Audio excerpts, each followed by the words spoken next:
بسم اللہ الرحمن الرحیم کافہا یا عین صاد۔ اللہ الکریم الہادی الحی العلیم البصیر کا ارشاد ہے، ذکر رحمت ربک عبدہ زکریا، یہ اس رحمت و نوازش کا بیان ہے جو تیرے نشوونما دینے والے نے اپنے بندے زکریا پر کی تھی۔ اذ نادى ربه نداء خفیا، جب ایسا ہوا تھا کہ زکریا نے اپنے نشوونما دینے والے کو انتہائی خاموشی سے پکارا۔ قال رب إني وهن العظم مني واشتعل الرأس شيبا ولم أكن بدعائك رب شقيا، اور کہا کہ اے میرے پروردگار، میں بڑھاپے کی وجہ سے کمزور ہوتا چلا جا رہا ہوں، میرے سر کے بال بالکل سفید ہو گئے ہیں۔ اے میرے نشوونما دینے والے، ایسا کبھی نہیں ہوا کہ میں نے تجھ سے کچھ مانگا ہو اور تو نے نہ دیا ہو۔ تیری اس رحمت بے پایاں سے مجھے امید ہے کہ میری بڑھاپے کی یہ دعا بھی شرف قبولیت سے نوازی جائے گی۔ وَإِنِّي خِفْتُ الْمَوَالِيَ مِنْ وَرَائِي وَكَانَتِ امْرَأَتِي عَاقِرًا فَهَبْ لِي مِن لَّدُنكَ وَلِيًّا، میں بوڑھا ہوں اور میری بیوی بانجھ ہے، اس لیے نظر بظاہر اب مجھے اولاد کا کوئی امکان دکھائی نہیں دیتا۔ يَرِثُنِي وَيَرِثُ مِنْ آلِ يَعْقُوبَ وَاجْعَلْهُ رَبِّ رَضِيًّا، اور اولاد نہ ہونے کا مجھے غم اس لیے ہے کہ ہمارے جد امجد حضرت یعقوب علیہ السلام کی برکات اور خصوصیات اس کے گھرانے میں نسلاً بعد نسلیں منتقل ہوتی ہوئی مجھ تک پہنچی ہیں۔ میرے بھائی بندوں میں کوئی اس قابل نہیں جو ان کا اہل ہو سکے، اس لیے مجھے ڈر ہے کہ وہ میرے بعد انہیں ضائع کر دیں گے اور یہ سلسلہ آگے نہیں چل سکے گا۔ اس لیے میری دعا یہ ہے کہ تو اپنی جناب سے مجھے کوئی ایسا وارث عطا کر دے جو ان برکات و نعمہ کا اہل بن سکے، تاکہ میں انہیں اس کے سپرد کر جاؤں۔ وہ ایسا ہونا چاہیے جو اس منصب جلیلہ کے لیے ہر طرح سے موزوں اور تیری نوازشات کا صحیح طور پر مستحق ہو۔ یا زکریا انا نبشرک بغلام اسمه یحیی لم نجعل له من قبل سمیا، ہم نے اس کی دعا سن لی اور کہا کہ اے زکریا، ہم تمہیں ایک بیٹے کی پیدائش کی خوشخبری دیتے ہیں، جب وہ پیدا ہو تو اس کا نام یحییٰ رکھنا، یہ ایسا لڑکا ہوگا جس کی نظیر تمہارے خاندان میں نہیں ملے گی۔ قال رب أنا يكون لي غلام وكانت امرأتي عاقرا وقد بلغت من الكبر عتيا، زکریا اس خوشخبری سے خوش تو ہو گیا، لیکن جب اسے اپنے طبعی موانعات کا خیال آیا تو اپنے اطمینان کی خاطر کہا کہ اے میرے نشوونما دینے والے، میرے ہاں اب لڑکا کس طرح پیدا ہوگا جبکہ میں بہت زیادہ عمر رسیدہ ہو چکا ہوں اور میری بیوی بانجھ ہے؟ کیا وہ بیٹا خود میرے ہاں پیدا ہوگا یا کسی اور کا لڑکا مجھے مل جائے گا جسے میں اپنا بیٹا بنا لوں گا، جس طرح مریم بچی میری کفالت میں دے دی گئی ہے؟ قال كذلك قال ربك هو علي هين وقد خلقتك من قبل ولم تك شيئا، خدا نے کہا کہ نہیں، خود تیرے ہاں بیٹا پیدا ہوگا اور اسی طرح ہوگا جس طرح لوگوں کے ہاں بچے پیدا ہوتے ہیں۔ تیرے پروردگار کا ارشاد ہے کہ بڑھاپے میں اولاد پیدا کرنے کی صلاحیت کا بیدار ہو جانا ہمارے قانون کی روح سے مستبعد نہیں، ہمارے جس قانون نے اس سے پہلے خود تجھے پیدا کیا، حالانکہ تیری ہستی کا نام و نشان بھی نہیں تھا، وہ بڑھاپے میں کسی کو صاحب اولاد کیوں نہیں کر سکتا؟ قال رب اجعل لي آية قال آيتك ألا تكلم الناس 3 ليال سويا زکریا نے کہا کہ اے میرے پروردگار، میرے لیے اس باب میں کوئی خاص حکم ہو تو ارشاد فرما دیجئے۔ خدا نے کہا کہ اس سے زیادہ کچھ نہیں کہ تم مسلسل 3 دن اور رات کا روزہ رکھ لو، اور جیسا کہ روزے میں ہوتا ہے لوگوں سے بات چیت نہ کرو۔ فخرج على قومه من المحراب فأوحى إليهم أن سبحوا بكرة وعشيا اس کے بعد زکریا قربان گاہ سے نکلا، اور جو لوگ اس کی اقتدا میں خدمات سر انجام دینے کے لیے ہیکل میں جمع تھے ان سے اشارے سے کہا کہ میری ہدایات کا انتظار نہ کرو، بلکہ معمول کے مطابق صبح و شام اپنے فرائض کی ادائیگی کرتے رہو۔ يا يحيى خذ الكتاب بقوة وآتيناه الحكم صبيا چنانچہ اس خوشخبری کے مطابق یحییٰ کی پیدائش ہوئی، ہم نے اسے چھوٹی عمر میں ہی ایسی ذہانت عطا کر دی تھی کہ وہ معاملات کے فیصلے نہایت عمدگی سے کرتا تھا۔ اس کے ساتھ ہی ہم نے اسے اپنی نوازش سے دل درد آشنا عطا کیا تھا۔ بڑا ہوا تو ہم نے اس سے کہا کہ وہ قانون خداوندی کی اطاعت محکم طور پر کرے۔ وحنانا من لدنا وزكاة وكان تقيا چنانچہ اس نے اس کے مطابق اپنی نگہداشت اس انداز سے کی اور ایسی پاکیزہ زندگی بسر کی کہ اس کی انسانی صلاحیتیں نہایت عمدگی سے نشو و نما پاتی چلی گئیں۔ وبرا بوالديه ولم يكن جبارا عصيا علاوہ بری وہ اپنے بوڑھے ماں باپ کے لیے اپنے دل میں بڑی کشاد رکھتا تھا، ان سے حسن سلوک سے پیش آتا تھا اور سخت گیر یا سرکش نہیں تھا۔ وسلام عليه يوم ولد ويوم يموت ويوم يبعث حيا یہ تھیں وہ خوبیاں جن کا مالک وہ بچہ بنا۔ اس کی پیدائش بھی ہر قسم کے نقص سے مبرہ تھی، یعنی بڑھاپے کی اولاد ہونے کے باوجود وہ صحیح و سلامت اور تندرست و توانا پیدا ہوا۔ اس کی موت بھی سلامتی در آغوش تھی، اور حیات اخروی میں بھی اس کے لیے سلامتی ہی سلامتی ہوگی۔ زکریا اسی قسم کا بچہ چاہتا تھا۔ واذكر في الكتاب مريم إذ انتبذت من أهلها مكانا شرقيا اے رسول، اب تو اس کتاب قرآن میں لوگوں سے مریم کا قصہ بیان کر، اور سلسلہ کلام کا آغاز اس وقت سے کر جب وہ خانقاہیت کی زندگی کو چھوڑ کر اپنے گاؤں ناصرہ میں چلی گئی تھی جو وہاں سے مشرق کی سمت واقع تھا۔ فاتخذت من دونهم حجابا فأرسلنا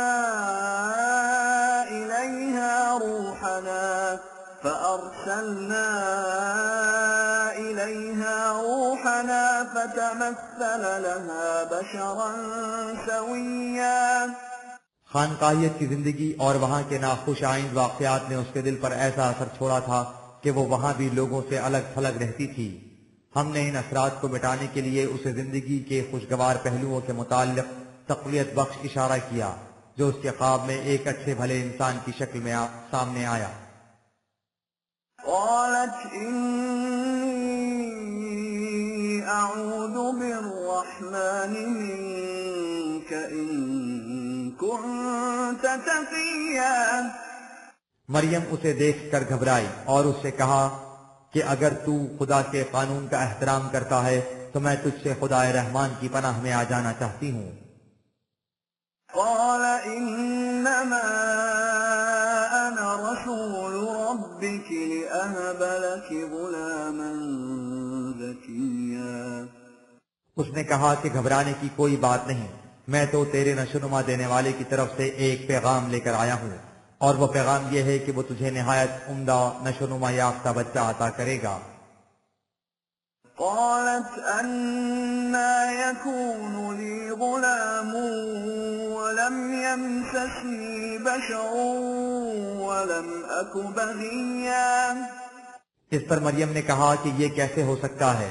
جب تک میں ہیکل میں رہی پاک باز راہبہ کی زندگی بسر کی، وہاں کسی انسان نے مجھے چھوا تک نہیں۔ وہاں سے نکلی ہوں تو میں نے شادی نہیں کی، کیونکہ یہ چیز ضابطۂ خانقاہیت کے خلاف ہے۔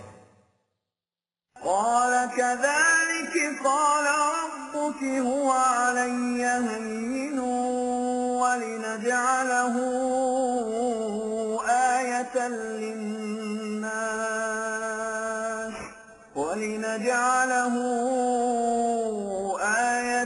للناس ورحمة منا وكان أمرا مقضيا۔ اس نے کہا کہ میں نے جو کچھ کہا ہے وہ قانون تخلیق کے مطابق ہی ہوگا۔ یہ اس کے نزدیک کچھ بھی مشکل نہیں کہ جو موانعات تیرے ذہن میں ہیں اور تمہیں اس طرح پریشان کر رہے ہیں انہیں دور کر دے۔ خدا نے یہ بھی کہا ہے کہ وہ بچہ عام بچوں جیسا نہیں ہوگا، وہ ہماری طرف سے لوگوں کے لیے معجب رحمت اور حق و باطل کے پرکھنے کی نشانی ہوگا۔ جو شخص اس کی نبوت پر ایمان لائے گا وہ حق پر سمجھا جائے گا، جو اس سے انکار کرے گا وہ باطل پر ہوگا، اور یہ بات طے شدہ ہے کہ وہ بچہ ہمارا پیغمبر بنے گا۔ فحملته فانتبذت به مكانا قصيا۔ چنانچہ رفتہ رفتہ وہ موانع دور ہوتے گئے۔ ادھر مریم کے دل سے خانقاہیت کی غلط رسم کی خلاف ورزی کا خوف دور ہو گیا، ادھر ایک شخص ہیکل کے احباء و رہبان کی تنبیہ و تخفیف کے باوجود مریم کے ساتھ شادی کرنے پر رضامند ہو گیا۔ مریم کو ہونے والے بچے کا حمل قرار پا گیا۔ اس پر ان دونوں نے یہی مناسب سمجھا کہ وہ گاؤں سے کہیں دور چلے جائیں تاکہ بچے کی ولادت کسی ایسی جگہ ہو جہاں ان کی جان پہچان کا کوئی نہ ہو، اور یوں وہ احبار و رہبان کے طعن و تشنیع کے نشتروں سے محفوظ رہیں۔ فأجاءها المخاض إلى جذع النخلة قالت يا ليتني مت قبل هذا وكنت نسيا منسيا۔ وضع حمل کا وقت آیا تو درد ذہ کا اضطراب مریم کو ایک کھجور کے درخت کی طرف لے گیا۔ آئین خانقاہیت کے خلاف متاہل زندگی، پہلے بچے کی ولادت، پردیس کا معاملہ، بے سر و سامانی کا یہ عالم کے سر پر چھت تک بھی نہیں۔ مریم گھبرا گئی اور کہنے لگی کہ اے کاش میں اس سے پہلے ہی مر گئی ہوتی اور بالکل بھولی بسری ہو چکی ہوتی۔ فناداها من تحتها ألا تحزني قد جعل ربك تحتك سريا۔ اس کرب و یاس کے عالم میں اسے اس مقام کے نشیب کی طرف سے آواز آئی کہ اے مریم گھبراؤ نہیں، اس طرف ایک خوشگوار پانی کی ندی ہے اور اوپر کھجور کے درخت میں پکی ہوئی کھجوروں کے خوشے لٹک رہے ہیں۔ وَهُزِّي إِلَيْكِ بِجِذْعِ النَّخْلَةِ تُسَاقِطْ عَلَيْكِ رُطَبًا جَنِيًّا۔ تو اس پیڑ کی شاخ کو زور سے ہلا، تازہ اور پکی ہوئی کھجوریں تیرے قریب جھل پڑیں گی۔ فَكُلِي وَاشْرَبِي وَقَرِّي عَيْنًا فَإِمَّا تَرَيِنَّ مِنَ الْبَشَرِ أَحَدًا فَقُولِي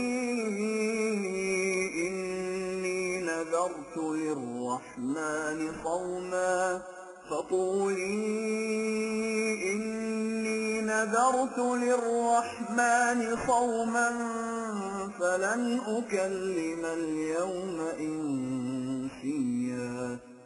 تو ان تازہ کھجوروں کو کھا، ندی کا ٹھنڈا پانی پی، پھر بچے کے نظارے سے اپنی آنکھیں ٹھنڈی کر۔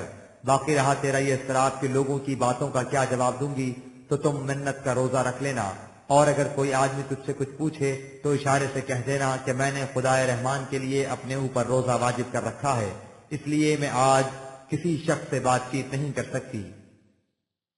فَأَتَتْ بِهِ قَوْمَهَا تَحْمِلُهُ قَالُوا يَا مَرْيَمُ لَقَدْ جِئْتِ شَيْئًا فَرِيًّا۔ اس طرح عیسیٰ کی پیدائش ہوئی۔ میاں بیوی اس بچے کو لے کر کسی دور مقام میں جا بسے۔ وہ بڑا ہوا، شرف نبوت سے سرفراز کیا گیا تو اس کی والدہ اسے ساتھ لے کر اپنے وطن میں واپس آئی۔ ایک تو لوگوں کے نزدیک مریم کی یہ حرکت ہی کچھ کم قابل اعتراض نہ تھی کہ اس نے راہبہ بن جانے کے بعد ہیکل کے ضابطے کے خلاف اس طرح متاہل زندگی بسر کرنی شروع کر دی تھی۔ اس پر عیسیٰ کی طرف سے احبار و رہبان کی خود ساختہ شریعت اور ان کی سیرت و کردار کے خلاف سختی سے نکتہ چینی ہوتی تھی۔ چنانچہ وہ لوگ مریم سے کہتے کہ تم نے پہلے خود بھی عجیب و غریب حرکت کی اور اس کے بعد اس قسم کا انوکھا بیٹا لے کر آ گئی۔ يا أخت هارون ما كان أبوك امرأ سوء وما كانت أمك بغيا۔ وہ اس سے کہتے کہ اے اخت ہارون، نہ تو تیرا باپ برا آدمی تھا، نہ ہی تیری ماں نے کبھی ہیکل کے قوانین و ضوابط سے سرکشی اختیار کی تھی۔ تم تو ایک شریف مذہب پرست پابند شریعت گھرانے کی لڑکی تھی، تم نے یہ کیا کیا اور اپنے بیٹے کو کس قسم کی تعلیم دلائی؟ فأشارت إليه قالوا كيف نكلم من كان في المهد صبيا۔ اس کے جواب میں وہ خود کچھ نہ کہتی بلکہ عیسیٰ کی طرف اشارہ کر دیتی کہ اپنی بات کا جواب اس سے لو۔ بوڑھے احبار و رہبان اپنی پیشوائیت کے گھمنڈ میں نہایت دعوت و تکبر سے کہتے کہ کیا ہم اس سے بات کریں جو ابھی کل تک جھولا جھولتا تھا؟ قال إني عبد الله آتاني الكتاب وجعلني نبيا۔ اس پر عیسیٰ ان سے کہتے کہ یہ بھی کوئی انصاف کی بات ہے کہ چونکہ تم عمر میں بڑے ہو اس لیے تمہاری ہر بات کو سند تسلیم کر لیا جائے، اور میں عمر میں چھوٹا ہوں اس لیے تم مجھ سے بات کرنا بھی پسند نہ کرو۔ جو کچھ میں کہتا ہوں اسے بگوش ہوش سن لو۔ میں خدا کا بندہ ہوں، اس نے مجھے کتاب دی ہے اور منصب نبوت پر سرفراز فرمایا ہے۔ وجعلني مباركا أينما كنت وأوصاني بالصلاة والزكاة ما دمت حيا۔ اس نے مجھے زندگی کے ہر گوشے میں بابرکت بنایا ہے۔ اس نے مجھے حکم دیا ہے کہ میں تمہاری خود ساختہ شریعت کی جگہ صلاۃ و زکوٰۃ کا صحیح نظام قائم کروں، اور عمر بھر میرا یہی شعار ہے۔ وبرا بوالدتي ولم يجعلني جبارا شقيا۔ تم میری والدہ کے خلاف اس طرح زبان درازی کرتے ہو، اس نے جو کچھ کیا ہے خدا کی سچی شریعت کے عین مطابق کیا ہے، اس لیے میں اس سے ہمیشہ حسن سلوک سے پیش آؤں گا۔ میں معاذ اللہ ایسا شقی و بدبخت نہیں کہ تمہارے پیچھے لگ کر ایک بے گناہ خاتون سے سختی سے پیش آؤں۔ والسلام علي يوم ولدت ويوم أموت ويوم أبعث حيا۔ تم میری پیدائش کو بھی قابل اعتراض قرار دیتے ہو، یہ تمہاری خود ساختہ شریعت کا فیصلہ ہے۔ میں جس خدا کا پیغام لے کر آیا ہوں اس کے نزدیک میری پیدائش بھی سلامتی کی مظہر ہے، میری ساری زندگی آخری دم تک سلامتی کی حامل ہوگی، اور حیات اخروی میں بھی میں امن و سلامتی میں ہوں گا۔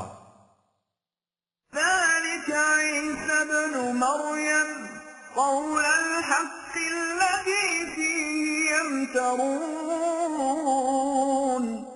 یہ ہے عیسیٰ ابن مریم کی صحیح سرگزشت جس کے بارے میں یہ لوگ اس قدر اختلاف کر رہے ہیں کہ ایک گروہ یہود اگر تفرید کی طرف اس کی پیدائش تک کو قابل اعتراض ٹھہرا رہا ہے تو دوسرا گروہ عیسائی افراد کی طرف اسے خدا کا بیٹا قرار دے رہا ہے۔ ما كان لله أن يتخذ من ولد سبحانه إذا قضى أمرا فإنما يقول له كن فيكون۔ یہ بات خدا کی شایان شان ہی نہیں کہ وہ کسی کو اپنا بیٹا بنائے تاکہ وہ کاروبار خداوندی میں اس کا ہاتھ بٹائے، وہ اس سے بہت بلند ہے۔ اس کی قوتوں کا تو یہ عالم ہے کہ جب وہ کسی کام کے کرنے کا فیصلہ کر لیتا ہے تو وہ حکم کرتا ہے کہ ہو جا، اور وہ ہو جاتا ہے۔ اسے اپنے ارادے اور احکام کو گروہ کار لانے کے لیے کسی مددگار کی ضرورت نہیں پڑتی۔ وَإِنَّ اللَّهَ رَبِّي وَرَبُّكُمْ فَاعْبُدُوهُ هَذَا صِرَاطٌ مُسْتَقِيمٌ۔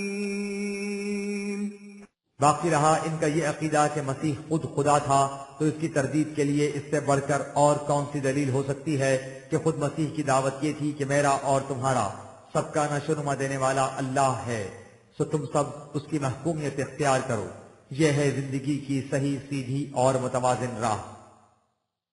فاختلف الأحزاب من بينهم فويل للذين كفروا من مشهد يوم عظيم۔ اس کی تعلیم تو یہ تھی، لیکن اس کے بعد اس کے متبعین میں سے مختلف فرقے آپس میں اختلاف کرنے لگے، سو جن لوگوں نے اصل حقیقت سے انکار کیا ہے ان پر بے حد افسوس ہے۔ ان کی اس دن کیا حالت ہوگی جب حقیقت حال مشہود ہو کر سامنے آ جائے گی، وہ وقت ان کے لیے بڑا ہی سخت ہوگا۔ أسمع بهم وأبصر يوم يأتوننا لكن الظالمون اليوم في ضلال مبين۔ آج تو یہ لوگ خدا کے ایک رسول کو خود خدا یا اس کا بیٹا بنا کر اس قدر ظلم کر رہے ہیں اور حقیقت سے آنکھیں بند کیے غلط راستے پر چلے جا رہے ہیں، لیکن اعمال کے ظہور نتائج کے دن یہ ایسا نہیں کر سکیں گے۔ اس وقت ان کے کان کیسے سننے والے اور ان کی آنکھیں کیسی دیکھنے والی بن جائیں گی۔ وَأَنذِرْهُمْ يَوْمَ الْحَسْرَةِ إِذْ قُضِيَ الْأَمْرُ وَهُمْ فِي غَفْلَةٍ وَهُمْ لَا يُؤْمِنُونَ۔ اے رسول تم انہیں اس آنے والے وقت سے خبردار کر دو، وہ کس قدر پچھتاوے کا دن ہوگا جب تمام معاملات کے فیصلے ہو جائیں گے۔ اس وقت یہ لوگ اپنے مال کی طرف سے بالکل غافل ہیں، اس لیے اس بات کا یقین نہیں کرتے۔ إِنَّا نَحْنُ نَرِثُ الْأَرْضَ وَمَنْ عَلَيْهَا وَإِلَيْنَا يُرْجَعُونَ۔ اس کی وجہ یہ ہے کہ یہ اپنی حکومت اور سلطنت کے نشے میں بدمست ہیں، لیکن انہیں معلوم ہونا چاہیے کہ زمین اور جو کچھ اس پر ہے وہ انسان ہوں یا دیگر مخلوق، اس سب کے مالک ہم ہیں، اور تمام امور ہمارے قانون مکافات کے گرد گردش کرتے ہیں، اس کے باہر نہیں رہ سکتے۔ حکومت اور سلطنت بھی اسی قانون کے مطابق ملتی اور چھنتی ہے۔ وَاذْكُرْ فِي الْكِتَابِ إِبْرَاهِيمَ إِنَّهُ كَانَ صِدِّيقًا نَبِيًّا۔ اے رسول اب تو اس کتاب قرآن میں ابراہیم کی سرگزشت بیان کر، یقیناً وہ سچائی کا مجسمہ اور خدا کا نبی تھا۔ إِذْ قَالَ لِأَبِيهِ يَا أَبَتِ لِمَ تَعْبُدُ مَا لَا يَسْمَعُ وَلَا يُبْصِرُ وَلَا يُغْنِي عَنكَ شَيْئًا۔ اس سرگزشت کا آغاز اس وقت سے کرو جب ابراہیم نے اپنے باپ سے کہا تھا کہ تو نے ایک ایسی چیز کی پرستش کیوں اختیار کر رکھی ہے جو نہ سن سکتی ہے، نہ دیکھ سکتی ہے، اور نہ ہی تیرے کسی کام آ سکتی ہے۔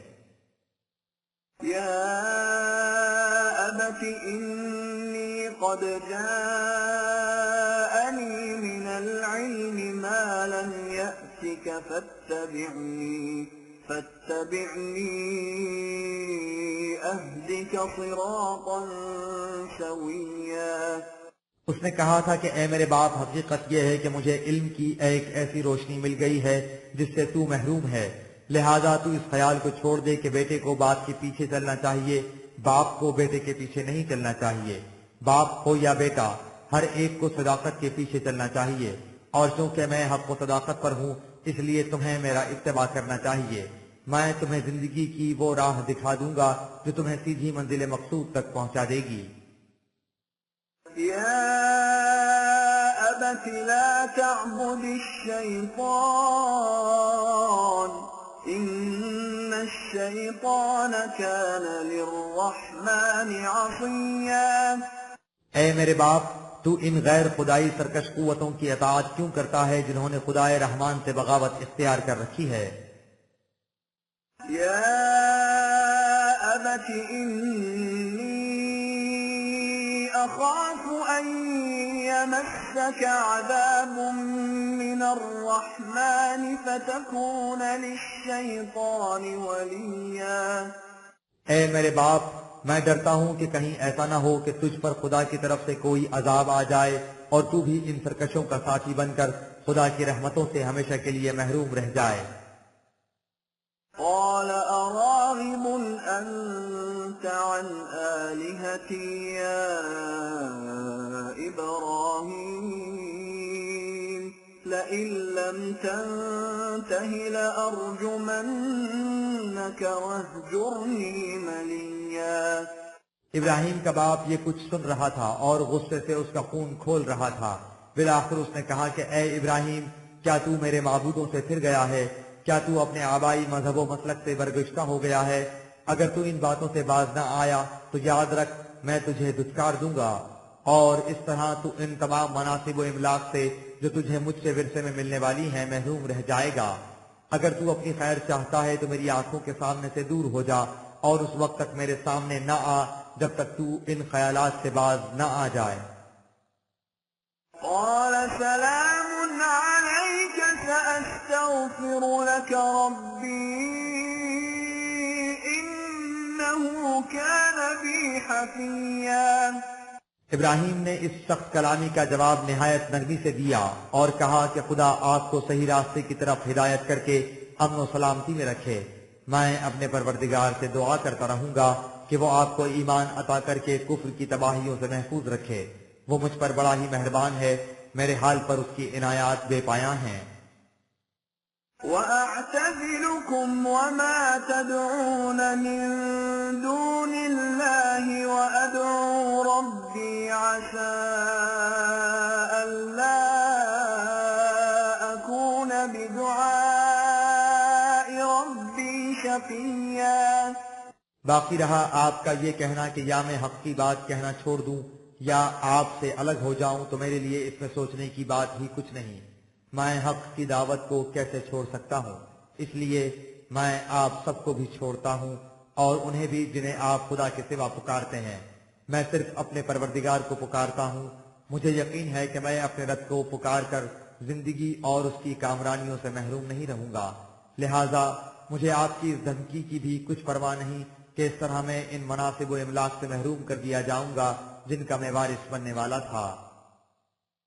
فَلَمَّا اعْتَزَلَهُمْ وَمَا يَعْبُدُونَ مِن دُونِ اللَّهِ وَهَبْنَا لَهُ إِسْحَاقَ وَيَعْقُوبَ وَكُلًّا جَعَلْنَا نَبِيًّا۔ چنانچہ وہ اپنے اہل خاندان کو اور ان کے معبودوں کو چھوڑ کر الگ ہو گیا اور شام کے علاقے میں جا بسا۔ وہاں ہم نے اسے اسحاق جیسا بیٹا اور اس کے بعد یعقوب جیسا پوتا عطا کیا، اور ان سب کو ہم نے شرف نبوت سے سرفراز کیا۔ وَوَهَبْنَا لَهُم مِّن رَّحْمَتِنَا وَجَعَلْنَا لَهُمْ لِسَانَ صِدْقٍ عَلِيًّا۔ اور انہیں اپنے ہاں سے زندگی کی تمام نعمتیں عطا کی اور ان کی زبانوں سے ایسی صدائیں بلند کرائیں جو صداقتوں اور رفتوں کی علمبردار تھیں، اور جن کی بدولت خود ان کا نام بھی دنیا میں روشن اور بلند ہے۔ وَاذْكُرْ فِي الْكِتَابِ مُوسَىٰ إِنَّهُ كَانَ مُخْلَصًا وَكَانَ رَسُولًا نَبِيًّا۔ اسی طرح اے رسول تو اس کتاب قرآن میں موسیٰ کی سرگزشت بیان کر، وہ بڑا مخلص انسان اور ہمارا فرستادہ نبی تھا۔ وَنَادَيْنَاهُ مِن جَانِبِ الطُّورِ الْأَيْمَنِ وَقَرَّبْنَاهُ نَجِيًّا۔ اور ہم نے اسے کوہ طور کی دائیں جانب سے پکارا اور وہی کے سربستہ راز بتانے کے لیے اپنے قریب کر لیا۔ وَوَهَبْنَا لَهُ مِن رَّحْمَتِنَا أَخَاهُ هَارُونَ نَبِيًّا۔ اور اسے اپنی عنایت سے ہارون جیسا بھائی عطا فرمایا جو خود بھی نبی تھا۔ وَاذْكُرْ فِي الْكِتَابِ إِسْمَاعِيلَ إِنَّهُ كَانَ صَادِقَ الْوَعْدِ وَكَانَ رَسُولًا نَبِيًّا۔ اسی طرح قرآن میں اسماعیل کی سرگزشت بیان کر، جو سلسلہ بنی اسرائیل سے الگ دوسری شاخ ابراہیمی کا مورث تھا، وہ اپنے قول کا سچا اور ہمارا بھیجا ہوا نبی تھا۔ وَكَانَ يَأْمُرُ أَهْلَهُ بِالصَّلَاةِ وَالزَّكَاةِ وَكَانَ عِندَ رَبِّهِ مَرْضِيًّا۔ وہ اپنے ساتھیوں کو صلاۃ اور زکوٰۃ کی تلقین کرتا تھا کہ یہی نظام خداوندی کے ستون ہیں، اور وہ اپنے نشوونما دینے والے کے قوانین سے یکسر ہم آہنگ تھا۔ واذكر في الكتاب إدريس إنه كان صديقا نبيا۔ اسی طرح اے رسول تو قرآن میں ادریس علیہ السلام کی سرگزشت بیان کر، وہ بھی بڑا سچا نبی تھا۔ ورفعناه مكانا عليا۔ اور ہم نے اسے بہت بلند مرتبہ عطا کیا تھا۔ أولئك الذين أنعم الله عليهم من النبيين من ذرية آدم وممن حملنا مع نوح ومن ذرية إبراهيم وإسرائيل وممن هدينا واجتبينا إذا تتلى عليهم آيات الرحمن خروا سجدا وبكيا۔ یہ سب زمرہ انبیاء میں شامل ہیں، انہیں خدا نے اپنی نعمتوں سے نوازا تھا۔ یہ سب نسل آدم سے یعنی انسان تھے، اور ان لوگوں کی نسل سے جنہیں ہم نے نوح کی ساتھ کشتی میں سوار کرایا تھا، اور ابراہیم اور اسرائیل یعنی یعقوب کی نسل سے انہیں ہم نے صحیح رہنمائی عطا کی تھی اور منصب نبوت کے لیے چن لیا تھا۔ ان کی کیفیت یہ تھی کہ جب ان کے سامنے قوانین خداوندی آتے تو وہ دل کے پورے گداز کے ساتھ علی وجہ البصیرت ان کے سامنے جھک جاتے۔ فخلف من بعدهم خلف أضاعوا الصلاة واتبعوا الشهوات فسوف يلقون غيا۔ یہ لوگ تو ان خصوصیات کے حامل تھے، لیکن ان کے بعد ایسے ناخلف ان کے جانشین ہوئے کہ انہوں نے نظام صلاۃ کو ضائع کر دیا، یعنی قوانین خداوندی کے اتباع کے بجائے اپنے اپنے مفاد اور خواہشات کے پیچھے لگ گئے۔ اب ان کے لیے پھر ایک موقع آیا ہے، اگر انہوں نے اسے بھی کھو دیا تو یہ بہت جلد اپنی ہلاکت کو اپنے سامنے کھڑا دیکھ لیں گے۔ إلا من تاب وآمن وعمل صالحا فأولئك يدخلون الجنة ولا يظلمون شيئا۔ لیکن ان میں سے جو لوگ اپنی غلط روش سے ہٹ کر اسے ضابطۂ خداوندی پر ایمان لے آئیں گے اور اس کے بتائے ہوئے صلاحیت بخش پروگرام پر عمل پیرا ہوں گے، جس سے انسانیت کے بگڑے ہوئے کام سمجھ جائیں گے، تو وہ اس دنیا میں بھی جنتی معاشرے میں داخل ہو جائیں گے اور بعد کی زندگی میں بھی، اور ان کے اعمال کے بدلے میں ذرا بھی کمی نہیں کی جائے گی۔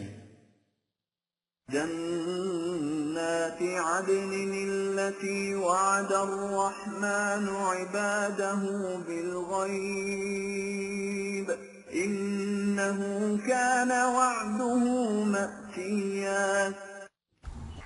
اس دنیا کا جنتی معاشرہ اس پروگرام کے ابتدائی مراحل میں نگاہوں سے اوجھل ہوتا ہے، اور جہاں تک اخروی جنت کا تعلق ہے وہ اس دنیاوی زندگی میں سامنے آ نہیں سکتی، لیکن اس بات کا وعدہ خدائے رحمان نے کر رکھا ہے کہ ایمان و عمل صالح کا لازمی نتیجہ دنیا اور آخرت دونوں میں جنتی زندگی ہے، اور خدا کے وعدے کے متعلق تو یوں سمجھیے جیسے وہ وقوع میں آ ہی گیا، یعنی ایسا یقینی کہ اس کے واقع ہونے میں کسی شک و شبے کی گنجائش نہیں۔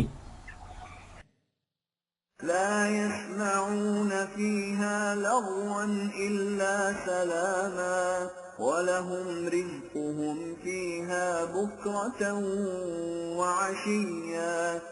اس معاشرے میں کوئی ناشائستہ بات، کسی قسم کا بے مقصد شور و شغب یا بے نتیجہ ہنگامہ آرائی نہیں ہوگی۔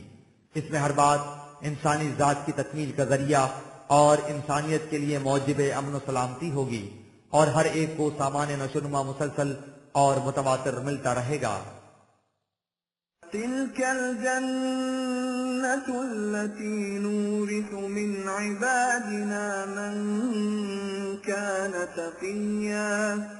یہ ہے وہ جنت جس کا وارث ہم اپنے بندوں میں سے اسے بناتے ہیں جو ہمارے قوانین کی نگہداشت کر کے زندگی کی تباہیوں سے بچ جائے۔ وما نتنزل إلا بأمر ربك له ما بين أيدينا وما خلفنا وما بين ذلك وما كان ربك نسيا۔ اس قسم کے لوگوں پر ملائکہ کا نزول ہوتا ہے جو ان تک ان کے اعمال کے نتائج کی خوشخبریاں پہنچاتے ہیں اور ان سے کہتے ہیں کہ ہم تمہارے نشوونما دینے والے کے حکم کے مطابق نازل ہوتے ہیں۔ جو کچھ ہمارے سامنے ہے اور جو کچھ ہم نے پیچھے چھوڑا ہے اور جو کچھ ان کے درمیان ہے، یعنی ماضی، حال اور مستقبل میں جو کچھ تم نے کیا ہے سب نوشتہ خداوندی میں محفوظ ہے، اس میں کسی قسم کی فروگزاشت کا امکان نہیں۔ رب السماوات والأرض وما بينهما فاعبده واصطبر لعبادته هل تعلم له سميا۔ اے رسول، یہ اس خدا کا قانون مکافات ہے جو کائنات کی پستیوں اور بلندیوں کا اور جو کچھ ان کے درمیان ہے سب کا نشوونما دینے والا ہے۔ اسی کو حق پہنچتا ہے کہ اس کی محکومیت اختیار کی جائے، لہذا تو بھی اس کی محکومیت اختیار کر اور اس پر ثبات اور استقامت سے جمع رہ۔ کیا تیرے علم میں کوئی اور بھی ہے جو اس جیسا ہو؟ قطعاً نہیں، اس کا مثیل و نظیر کوئی نہیں۔ وَيَقُولُ الْإِنسَانُ أَإِذَا مَا مِتُّ لَسَوْفَ أُخْرَجُ حَيًّا۔ ذرا اس پر غور کرو کہ قانون مکافات سے جی چرانے والا انسان یہ کہتا ہے کہ کیا جب میں مر جاؤں گا تو پھر دوبارہ زندہ کر کے اٹھایا جاؤں گا؟ أَوَلَا يَذْكُرُ الْإِنسَانُ أَنَّا خَلَقْنَاهُ مِن قَبْلُ وَلَمْ يَكُ شَيْئًا۔ کیا اسے یہ بات یاد نہیں رہتی کہ ہم اسے اس سے قبل پیدا کر چکے ہیں؟ درحال یہ کہ وہ کچھ بھی نہیں تھا۔ سو جو خدا انسان کو عدم سے وجود میں لا سکتا ہے اس کے لیے کیا مشکل ہے کہ وہ اسے اس کی طبعی موت کے بعد حیات نو عطا کر دے۔ فَوَرَبِّكَ لَنَحْشُرَنَّهُمْ وَالشَّيَاطِينَ ثُمَّ لَنُحْضِرَنَّهُمْ حَوْلَ جَهَنَّمَ جِثِيًّا۔ حیات آخرت سے انکار در حقیقت خدا کے قانون مکافات عمل سے انکار پر مبنی ہوتا ہے۔ اس سے ان لوگوں کے دل میں یہ ذوم باطل پیدا ہو جاتا ہے کہ ہم جو جی میں آئے کرتے رہیں ہم پر گرفت کرنے والا کوئی نہیں۔ سو اے رسول، تو ان لوگوں سے کہہ دے کہ مرنے کے بعد کی زندگی کا عذاب تو ایک طرف تم اسی دنیا میں دیکھ لوگے کہ خدا کے قانون مکافات کی گرفت کیسی سخت ہوتی ہے۔ ہمارا فیصلہ یہ ہے کہ ہم انہیں اور ان کے باغی سرغنوں کو گھیر کر جنگ کے میدانوں میں اکٹھا کریں گے اور انہیں گھٹنوں کے بل جھکائے ہوئے ذلت و خواری کے جہنم کے گرد لا کھڑا کریں گے۔ اس کے بعد ان کی یہی حالت اخروی زندگی میں بھی ہوگی۔ ثُمَّ لَنَنزِعَنَّ مِن كُلِّ شِيعَةٍ أَيُّهُمْ أَشَدُّ عَلَى الرَّحْمَنِ عِتِيًّا۔ پھر ان کی مختلف پارٹیوں کے سرغنوں کو جو خدائے رحمان کے نظام کی مخالفت میں سب سے زیادہ متشدد تھے باقیوں سے الگ کر لیا جائے گا۔ ثُمَّ لَنَحْنُ أَعْلَمُ بِالَّذِينَ هُمْ أَوْلَى بِهَا صِلِيًّا۔ ہم خوب جانتے ہیں کہ ان میں سے کون کون عذاب جہنم کے سب سے زیادہ مستحق ہیں۔ وَإِن مِّنكُمْ إِلَّا وَارِدُهَا كَانَ عَلَى رَبِّكَ حَتْمًا مَّقْضِيًّا۔ لیکن اس کے یہ معنی نہیں کہ جہنم میں صرف ان کے سرغنے ہی جائیں گے۔ ان سے کہہ دو کہ تم میں سے کوئی بھی ایسا نہیں جو اس کے عذاب سے بچ جائے گا۔ یہ سب مجرم ہے، اس لیے ان سب کو وہاں ہانک کر لایا جائے گا۔ یہ بات تیرے نشوونما دینے والے کے قانون مکافات کی روح سے طے پا چکی ہے۔ ثُمَّ نُنَجِّي الَّذِينَ اتَّقَوْا وَنَذَرُ الظَّالِمِينَ فِيهَا جِثِيًّا۔ البتہ متقیوں کو اس سے محفوظ رکھا جائے گا، وہ اس سے اتنی دور رہیں گے کہ اس کی آواز تک بھی ان کے کانوں میں نہیں آئے گی، اور وہ لوگ جو اس وقت قوانین خداوندی سے سرکشی برت رہے ہیں اس میں ذلت و خواری کی زندگی بسر کریں گے، اس دنیا میں بھی اور آخرت میں بھی۔ وَإِذَا تُتْلَى عَلَيْهِمْ آيَاتُنَا بَيِّنَاتٍ قَالَ وقال الذين كفروا للذين آمنوا أي الفريقين خير مقاما وأحسن نديا. ان کی حالت یہ ہے کہ جب ان کے سامنے قرآنی احکام و قوانین پیش کیے جاتے ہیں تو یہ جماعت مومنین سے کہتے ہیں کہ تم یہ بتاؤ کہ ہم دونوں پارٹیوں میں سے کون سی ایسی ہے جس کی پوزیشن اعلیٰ اور جس کی محفل زیادہ آراستہ و پیراستہ ہے. بس اسی سے سمجھ لو کہ کون صحیح راستے پر ہے اور کون غلط راہ پر. وَكَمْ أَهْلَكْنَا قَبْلَهُمْ مِنْ قَرْنٍ هُمْ أَحْسَنُ أَثَاثًا وَرِئْيًا. اس میں شبہ نہیں کہ نظام خداوندی کے قیام کے ابتدائی مراحل میں جماعت مومنین کی حالت کمزور ہے اور مخالفین کے پاس دولت و ثروت زیادہ ہے، لیکن انہیں اس کا علم نہیں کہ ہم ان سے پہلے کتنی قوموں کو تباہ کر چکے ہیں جو ان سے کہیں بہتر ساز و سامان رکھتی تھیں اور ان کی نمود و نمائش بھی ان سے کہیں زیادہ تھی. قُلْ مَنْ كَانَ فِي الضَّلَالَةِ فَلْيَمْدُدْ لَهُ الرَّحْمَنُ مَدًّا حَتَّى إِذَا رَأَوْا مَا يُوعَدُونَ إِمَّا الْعَذَابَ وَإِمَّا السَّاعَةَ فَسَيَعْلَمُونَ مَنْ هُوَ شَرٌّ مَكَانًا وَأَضْعَفُ جُنْدًا. ان سے کہہ دو کہ یہ ٹھیک ہے کہ اس وقت تمہارے پاس قوت اور دولت زیادہ ہے، لیکن خدا کا قانون یہ ہے کہ جو لوگ غلط راستہ اختیار کرتے ہیں انہیں فوراً نہیں پکڑ لیا جاتا، انہیں مہلت دی جاتی ہے حتیٰ کہ وہ اس تباہی کو اپنی آنکھوں سے دیکھ لیتے ہیں جس کی بابت ان سے کہا جاتا تھا پہلے ہلکی سی سزا تاکہ وہ اپنی روش سے باز آ جائیں، اور اگر وہ اس پر بھی باز نہ آئیں تو پھر انقلاب کا ہلاکت انگیز عذاب. اسی قانون کے مطابق یہ مخالفین بھی عنقریب جان لیں گے کہ کس کی پوزیشن بدتر ہے اور کس کا جتھا کمزور. وَيَزِيدُ اللَّهُ الَّذِينَ اهْتَدَوْا هُدًى وَالْبَاقِيَاتُ الصَّالِحَاتُ خَيْرٌ عِندَ رَبِّكَ ثَوَابًا وَخَيْرٌ مَرَدًّا. ان کے برعکس جو لوگ صحیح روش زندگی اختیار کرتے ہیں خدا کا قانون ہدایت ان پر فلاح و کامرانی کی راہیں اور کشادہ کیے چلا جاتا ہے. اس حقیقت کو ہمیشہ پیش نظر رکھو کہ ناقابل تغیر اور باقی رہنے والا سامان حیات وہی ہے جس سے خدا کے قانون ربوبیت کے مطابق انسانی صلاحیتوں کی نشوونما ہوتی ہے. اس نظام کے قیام و استحکام میں جو کچھ صرف کیا جاتا ہے یہ اس کا بہترین بدلہ ہوتا ہے اور انجام کار یہی سب سے زیادہ نفع بخش ثابت ہوتا ہے. اس لیے انسان کی نگاہ مفاد عاجلہ کے بجائے ہمیشہ کاروبار حیات کے انجام کی منفعت پر رہنی چاہیے.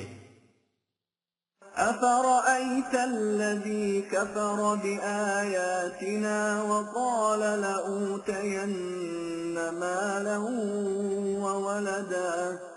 اس اصول زندگی سے انکار کرنے والے کو جب مفاد عاجلہ حاصل ہو جاتے ہیں تو وہ اس فریب میں مبتلا رہتا ہے کہ اسے مال و دولت بھی فراوان ملتا رہے گا اور اس کی اولاد اور جتھے کی بھی کثرت ہوگی اور اس کی حالت ہمیشہ ایسی ہی رہے گی. اطلع الغیب ام اتخذ عند الرحمن عہدا. اس سے پوچھو کہ کیا اسے اس باب میں کہیں سے غیب کا علم حاصل ہو گیا ہے یا اس نے خدائے رحمان سے کوئی اقرار نامہ لکھوا رکھا ہے. کلا سنكتب ما يقول ونمد له من العذاب مدا. یاد رکھو یہ جو کچھ کہتا یا سمجھتا ہے بالکل غلط ہے، ہم اس کی ایک ایک بات کو لکھتے چلے جاتے ہیں اور اس وقت اس کی مہلت کی رسی کو دراز کیے جا رہے ہیں. وَنَرِثُهُ مَا يَقُولُ وَيَأْتِينَا فَرْدًا. جب یہ مہلت کا وقفہ ختم ہو جائے گا تو یہ دیکھ لے گا کہ جس مال اور اولاد کے زوم پر یہ اس طرح بڑھ چڑھ کر باتیں کر رہا ہے اس کے ہم ہی وارث ہوں گے اور وہ ہمارے سامنے بالکل تنہا آئے گا، یعنی اس کی تمام اضافی چیزیں موت کے ساتھ ختم ہو جائیں گی اور جیسا کچھ وہ اعمال کی بدولت بن چکا ہے وہ ہمارے سامنے آ جائے گا. جو کچھ اس کا ہے پیچھے رہ جائے گا اور جو کچھ وہ خود ہے اگلی دنیا میں آ جائے گا. وَاتَّخَذُوا مِن دُونِ اللَّهِ آلِهَةً لِيَكُونُوا لَهُمْ عِزًّا. اور ان لوگوں نے خدا کے سوا اوروں کو بھی صاحب اقتدار تسلیم کر رکھا ہے تاکہ وہ ان کے لیے تقویت کا موجب بنے۔ كلا سيكفرون بعبادتهم ويكونون عليهم ضدا ان سے کہہ دو کہ ان کا یہ خیال بھی خام ہے، جن کی یہ اس خیال سے محکومیت اختیار کیے ہیں، وقت آنے پر وہ ان کی اطاعت گزاری ہی سے انکار کر دیں گے اور ان کے لیے موجب تقویت ہونے کے بجائے الٹے ان کے مخالف ہو جائیں گے۔ ألم تر أنا أرسلنا الشياطين على الكافرين تؤزهم أزا اصل یہ ہے کہ ان کی مفاد پرستیوں کے جذبات اور ان کے سرغنے ان کے اعصاب پر بری طرح سوار ہو چکے ہیں اور انہیں اس نظام حق و صداقت کی مخالفت پر اکساتے رہتے ہیں۔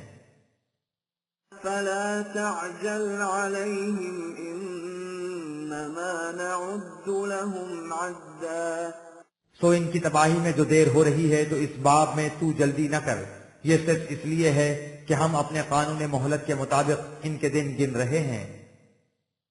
يوم نحشر المتقين إلى الرحمن وفدا وہ وقت ان قریب آنے والا ہے جب ہم متقیوں کو اپنے ہاں عزت و رفعت اور حصول عطایا و نوازشات کے لیے نہایت تعظیم و تکریم کے ساتھ جمع کریں گے۔ ونسوق المجرمين إلى جهنم وردا اور مجرمین کو اس طرح جہنم کی طرف ہنکائیں گے جس طرح پیاسے جانوروں کو گھاٹ کی طرف ہنکایا جاتا ہے۔ ہنکایا کیا جاتا ہے؟ ان کی تپش دروں انہیں خود کشاں کشاں اس کی طرف لے جاتی ہے۔ لا يملكون الشفاعة إلا من اتخذ عند الرحمن عهدا اس دن کوئی کسی کے ساتھ کھڑا نہیں ہوگا سوائے ان لوگوں کے جنہوں نے اپنے آپ کو خدائے رحمان کے قانون کے سر رشتہ سے باندھ رکھا ہے اور اس طرح ایک دوسرے کے رفیق و یاور بن گئے ہیں۔ وقالوا اتخذ الرحمن ولدا ان میں وہ لوگ بھی ہیں جو کہتے ہیں کہ خدائے رحمان نے مسیح ابن مریم کو اپنا بیٹا بنا رکھا ہے اور وہ ہمارے گناہوں کو بخشوا دے گا۔ لقد جئتم شيئا إدا ان سے کہو کہ یہ کس قدر خطرناک بات ہے جو تم نے گھڑ رکھی ہے۔ تكاد السماوات يتفطرن منه وتنشق الأرض وتخر الجبال هدا ایسی خطرناک بات کہ جس سے آسمان پھٹ پڑے، زمین کا سینہ شق ہو جائے اور پہاڑ ریزہ ریزہ ہو کر دھماکے سے گر پڑیں۔ أن دعوا للرحمن ولدا ذرا غور تو کرو کہ یہ کہتے کیا ہیں؟ یہ کہتے ہیں کہ خدا کا ایک بیٹا بھی ہے، الامان والحفیظ۔ وما ينبغي للرحمن أن يتخذ ولدا یہ بات ہرگز ہرگز خدا کے شایع نشان نہیں کہ وہ اپنے لیے بیٹا بنائے۔ إن كل من في السماوات والأرض إلا آتي الرحمن عبدا اسے اپنی امداد کے لیے کسی کو بیٹا بنانے کی ضرورت کیا ہے، جبکہ اس کے اقتدار کا عالم یہ ہے کہ کائنات کی کوئی شے ایسی نہیں جو اس کی غلامی کا طوق اپنی گردن میں ڈالے، اس کے حضور سر جھکائے کھڑی نہ ہو۔ لقد أحصاهم وعدهم عدا اس کے محیط کل اقتدار نے ہر شے کو گھیر رکھا ہے، کوئی شے اس کے حیطۂ اقتدار سے باہر نہیں رہ سکتی اور اس کے قانون مقافات نے ایک ایک کا شمار کر رکھا ہے۔ وكلهم آتيه يوم القيامة فردا جیسا کہ سورت نمبر 19 آیت نمبر 80 میں کہا جا چکا ہے، اعمال کے ظہور نتائج کے وقت سب اس کے سامنے تن تنہا آئیں گے، کوئی کسی کے ساتھ نہیں ہوگا اور ہر ایک اپنے اپنے اعمال کا خود ذمہ دار ہوگا۔ انسان کی ذات کی انفرادیت کا تو تقاضا ہی یہ ہے کہ نہ کوئی کسی دوسرے کے اعمال کی سزا بھگتے، نہ کسی کے اعمال کسی اور کے کام آ سکیں، نہ ہی کوئی اضافی شے اس کا ساتھ دے سکے۔ إن الذين آمنوا وعملوا الصالحات سيجعل لهم الرحمن ودا اے رسول، جو لوگ ہمارے قوانین کی صداقت پر یقین رکھتے ہیں اور ان کے مطابق صلاحیت بخش پروگرام پر عمل پیرا ہیں، اس وقت تو یہ عالم ہے کہ ساری دنیا ان کی مخالفت پر تلی بیٹھی ہے، لیکن وہ وقت دور نہیں جب خدائے رحمان لوگوں کے دلوں میں ان کے لیے محبت و جاذبیت پیدا کر دے گا اور وہ فوج در فوج ان کی طرف کھینچے چلے آئیں گے۔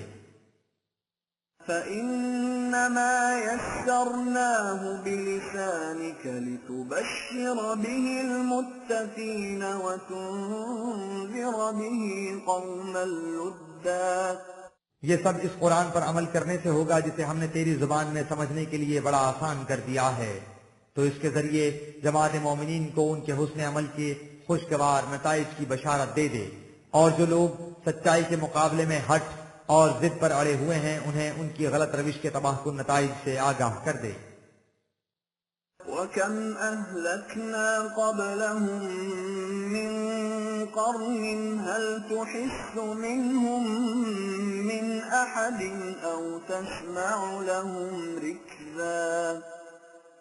اور ان سے کہہ دے کہ ان سے پہلے ہمارے قانون مکافات کے مطابق کتنی قومیں تباہ و برباد ہو چکی ہیں، کیا ان میں سے تمہیں کوئی بھی دکھائی دیتی ہے یا ان کی بھنک تک بھی تمہارے کان میں پڑتی ہے؟ اگر تم نے بھی اس نظام کو قبول نہ کیا اور اپنی غلط روش پر اڑے رہے تو جو حشر ان کا ہوا تھا وہی تمہارا ہوگا۔